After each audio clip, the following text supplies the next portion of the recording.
Hello learners, welcome to NIOS. Today we will take up a fresh topic of your physical education and yoga subject. We will study lesson number 14. The title of the lesson is Sports Training. We will study this lesson in two parts. So let us begin with the second part of the lesson number 14. In this we are going to learn about aerobic and anaerobic exercises. It is often said exercises cannot be performed without oxygen. To some extent, it is true. When exercises are performed for a longer period of time, constant supply of oxygen is required, whereas certain exercises are performed as ballistic movement are separated in shorter span of time. Such activities do not require constant supply of oxygen. Basic difference in aerobic and anaerobic can be understood by discussing further about aerobic and anaerobic exercises. So, on your slide you can see there are some examples of aerobic exercises. Aerobic exercises are the exercises which are performed with the oxygen and glucose and fat is used as fuel. Aerobic activities can be sustained for longer period of time.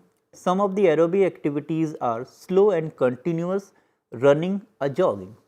Anaerobic exercises are performed where the constant supply of oxygen is not present.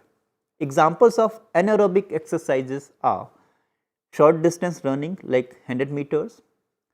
While performing anaerobic exercise, a body generates lactic acid which causes fatigue at sustained labor. This is the reason this kind of exercise lasted in short bursts. Now, what is the difference in aerobic and anaerobic exercises?